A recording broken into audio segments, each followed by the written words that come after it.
कजली तीज का पर्व आने वाला है और इस त्योहार पर खास सत्तू बनाए जाते हैं। तो आज के वीडियो में हम जानेंगे कि चावल के सत्तू किस तरह से बनाए जाते हैं। यह सत्तू राजस्थान की पारंपरिक रेसिपी है और यह बड़ी ही आसानी से आप घर पर बना सकते हैं।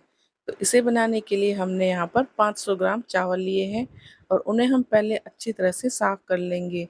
तो ये टुकड़े वाले चावल हैं, आप साबुत चावल भी ले सकते हैं, लेकिन हमें इन्हें पीसना ही है तो टुकड़े वाले चावल ही लिए हैं। और इसे हम इस तरह से देख लेते हैं कि इसमें कोई काला दाना तो नहीं है। तो अगर है तो हम उसे निकाल लेंगे ताकि सत्तू हमारे सफ़ेद सफ़ेद बने। और अब हम इसे साफ पानी से धो लेंगे। तो 2-3 बार इसे हमें मसल मसल कर धो लेना है ताकि इसके ऊपर की जो भी गंदगी है वो हट जाएगी। और फिर हम इसे तुरंत ही फैलाकर सुखा लेंगे और इसे हम पंखे के नीचे सुखाएंगे तो ये फटाफट सूख जाएंगे। कुछ ही देर में चावल सूख जाएंगे तो इन्हें हम ड्राई रोस्ट करेंगे। तो एक कढ़ाई ले लेते हैं और उसके अंदर हम ये चावल डाल लेंगे। अगर इसमें थोड़ी बहुत भी नमी रह गई है तो जब हम इसे रोस्ट करते हैं तो वह निकल जाती है। चावल को रोस्ट करते वक्त टेम्परेचर का पूरा ध्यान रखना है। अगर ज़्यादा टेम्परेचर पर इन्हें रोस्ट करेंगे तो बाहर से जल जाएंगे और अंदर से कच्चे रहेंगे। तो टेम्परेचर हमें ध्यान रखते हुए लगातार चलाते हुए इसे हमें भून लेना है ताकि यह इवनली रोस्ट हो सके, अंदर से भी और बाहर से भी। और धीरे धीरे इसका कलर भी चेंज हो जाएगा और मॉइस्चर भी इसका सारा सूख गया है। तो लगभग हमें यहाँ पर आधा घंटा हो चुका है इसे इसी तरह से रोस्ट करते हुए और यह तैयार है। जब इसके ऊपर हल्का क्रीमिश सा कलर आ जाए तो उस स्टेज पर हम इसे सेकना बंद कर लेंगे। चावल प्रॉपर्ली ठंडे हो जाएंगे तो हम इन्हें पीस लेते हैं।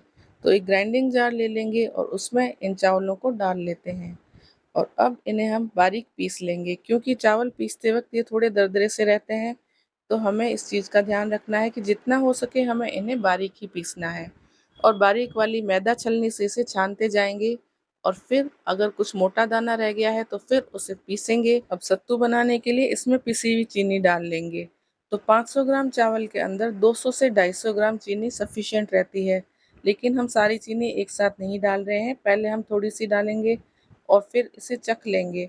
तो अगर आप ज़्यादा मीठा पसंद करते हैं तो 500 ग्राम चावल में 250 या 300 ग्राम पिसी चीनी मिला लें, और कम मीठा पसंद करते हैं तो सिर्फ 200 ग्राम चीनी मिलाएंगे तो भी यह पर्याप्त रहेगी। तो आप अपने टेस्ट के अकॉर्डिंग इसे मिलाएं। और अब इसमें हम घी डालेंगे। तो घी हमने यहाँ पर 240 ml वाला एक कप भरकर ले लिया है। तो जितने चावल उसका आधा घी। और घी भी हम मेल्ट करके लेंगे और एक साथ नहीं मिला रहे हैं, बैचेज में डालेंगे ताकि हमें ध्यान रहे कि घी इसमें कितना जाएगा।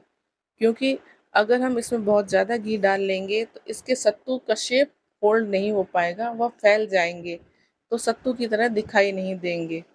इसीलिए हम धीरे धीरे कर कर इसमें घी मिलाते जाएंगे। तो टोटल हमने इसके अंदर 250 ml घी डाल लिया है। अब इस वक्त आप अपनी मनपसंद ड्राई फ्रूट, इलायची, केसर या फिर गोंद मिला सकते हैं। हम इसे पारंपरिक तौर पर सिंपल ही बना रहे हैं। तो इस तरह से जब हम बाइंड करके देखते हैं तो अच्छी तरह से ये बाइंड हो जाता है। तो अगर आपको थोड़ा बहुत रूखा लगे तो ये थोड़ी देर बाद में घी छोड़ने लगता है, तो इसमें कोई टेंशन की बात नहीं है, यह सफिशिएंट है। और अब इसे हम सत्तू का शेप दे देंगे।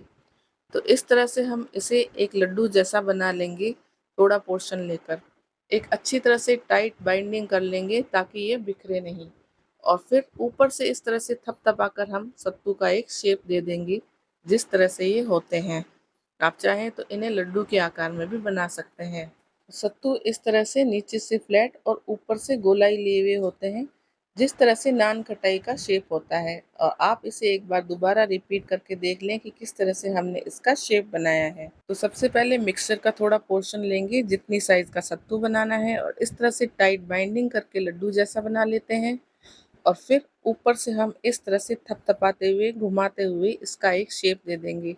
तो इसमें जो घी है वो भी थोड़ा सा हाथों की गर्मी से रिलीज होने लगता है और एक अच्छी शेप आ जाती है।